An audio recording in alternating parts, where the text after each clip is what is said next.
ใส่น้ำตาลแต่หวานไม่ใส่สีแต่แดงเหมาะสำหรับสายสุขภาพเอาไว้ทำกินทำขายวันนี้ป้าหนึ่งจะมาชวนทำกล้วยหนึบแดงเมนูกล้วยที่สีสวยหอมหวานเอาละค่ะเดี๋ยวเราไปเริ่มต้นลงมือทำกันเล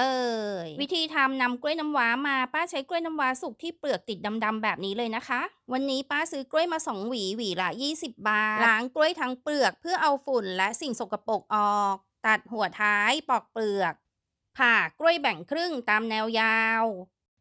ถัดมาเราจะทำการทับกล้วยตัวไม้ทับกล้วยป้าใช้เป็นไซส์ใหญ่พิกัดไม้ทับกล้วยและอุปกรณ์ทุกอย่างในคลิปจะอยู่ในช่องคอมเมนต์นะจ๊ะที่ทับกล้วยป้าจะห่อด้วยถุงแกงด้วยเพื่อไม่ให้เลอะเทอะจะได้ทำความสะอาดหลังใช้งานง่ายๆตอนทับกล้วยป้าจะเอาถุงแกงมาตัดแผ่ออกแล้ววางลงไปในที่ทับกล้วยแบบนี้เลยวางกล้วยลงไปปิดไม้ทับกล้วยแล้วออกแรงกดเบาๆ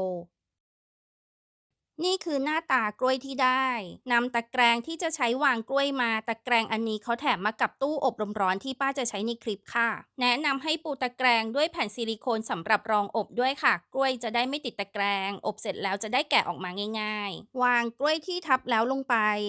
นำกล้วยเข้าอบวันนี้ป้าใช้ตู้อบลมร้อนของ SGE ป้าซื้อรุ่น8ชั้นมาค่ะราคาอยู่ที่ประมาณ 3,000บวกลบนิดหน่อยถ้าเป็นรุ่นนี้ป้าเคยถามทาง SGE เขาบอกว่ากินไฟบ้านอยู่ที่ประมาณชั่วโมงละ2 บาทแต่ถ้าอยู่หอค่าไฟก็จะแพงกว่านี้นะคะตู้นี้ป้าซื้อเอาไว้ทำกินเองเล่นๆที่บ้านใครจะทำขายจริงจังเขามีตู้ไซส์ใหญ่ขายด้วยนะถ้าเป็นตู้ใหญ่ค่าไฟก็จะแรงขึ้นเด้อพิกัดตู้อยู่ในช่องคอมเมนต์เหมือนเดิมทำการอบกล้วยโดยป้าจะอบที่60องศาเซลเซียสเริ่มต้นป้าจะอบที่6ชั่วโมงก่อนจากนั้นเปิดตู้ทำการสลับตะแกรงโดยป้าจะเอาตะแกรงด้านล่างมาไว้ด้านบนตะแกรงด้านบนไปไว้ด้านล่างแล้วตอนสลับตะแกรงป้าจะทำการหมุนตะแกรงด้วยนะคะเพื่อให้กล้วยที่อยู่ด้านนอกเนี่ยเข้าไปอยู่ด้านในไม่งงเนาะสลับเสร็จแล้วปิดตู้แล้วอบต่ออีก1-3ชั่วโมงหรือจนกระทั่งกล้วยแห้งตามต้องการระยะเวลาป้าไม่สามารถบอกแบบเป๊ะๆได้อะค่ะขึ้นกับเนื้อกล้วยขึ้นกับความหนากล้วยขึ้นกับความฉ่ำกล้วยขึ้นกับความแห้งของกล้วยที่ต้องการเมื่อครบเวลาที่ป้าบอกแล้วถ้ากล้วยยังไม่ได้ที่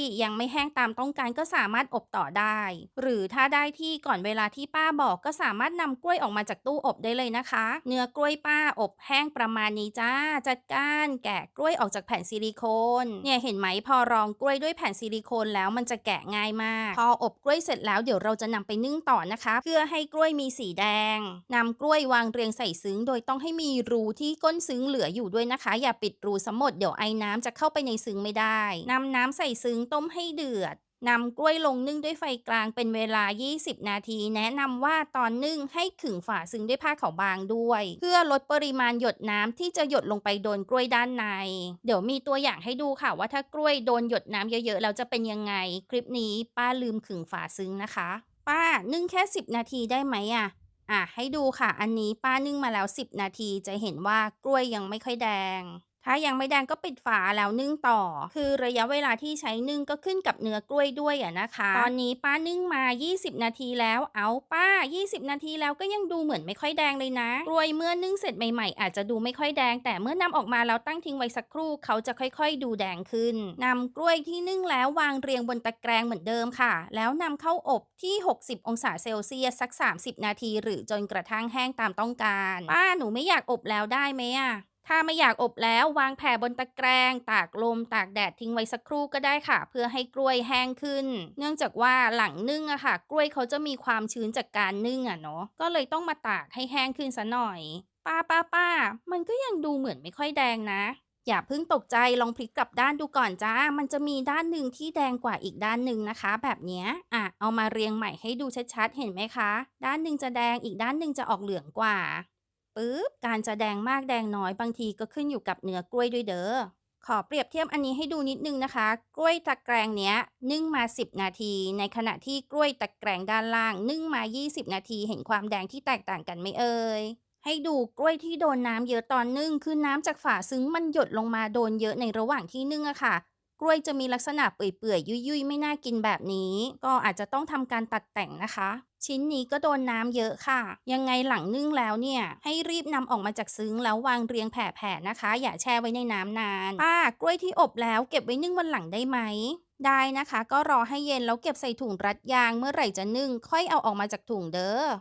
ป้ากล้วยที่จะเอาไปนึ่งเนี่ย หนูต้องเอาออกมาจากตู้อบลมร้อนแล้วทิ้งไว้ให้เย็นก่อนนึ่งไหมคำตอบก็คือยังไงก็ได้ค่ะจะนึ่งตอนที่กล้วยยังมีความร้อนอยู่หรือตั้งทิ้งไว้ให้เย็นสนิทแล้วค่อยนึ่งก็ได้ต่อที่ต้นทุนวัตถุดิบต้นทุนค่ากล้วย2หวี40บาทค่าไฟค่าแก๊สตีไปที่40บาทเลยนะคะจริงๆไม่น่าจะถึงเพราะว่าถ้าใช้ตู้เล็กเหมือนป้าค่าไฟอย่างที่บอกมันจะตกชั่วโมงละประมาณ2บาทอันนี้คิดเผื่อๆไว้เลยทำเสร็จแล้วจะได้กล้วยหนึบแดงออกมาประมาณ400 ถึง 500 กรัมคือมันขึ้นอยู่กับว่ากล้วยเราหวีแค่ไหนอะค่ะแล้ว1หวีกล้วยลูกเล็กหรือลูกใหญ่มีกล้วยกี่ลูกอะไรแบบนี้ไม่สามารถบอกแบบเป๊ะๆได้กล้วยประมาณกี่ชิ้นอันนี้ก็ตอบยากสมมุติกล้วย1หวีมี10ลูกกล้วย2หวี20ลูกก็จะได้กล้วยหนึบ40แผ่นแต่ถ้ากล้วย1หวีสมมุติมี15ลูกกล้วย2หวี30ลูกมันก็จะได้กล้วยหนึบออกมา60แผ่นแบบนี้ค่ะเพราะว่าลูกหนึ่งเราหั่นแบ่งครึ่งอะเนาะยังไงถ้าใครจะทำขายแนะนำเลยนะคะว่าให้คิดและคำนวณต้นทุนวัตถุดิบด้วยตัวเองบวกทุกอย่างให้เรียบร้อยบวกกำไรที่พอใจจากนั้นก็ตั้งราคาขายได้เองเลยจ้า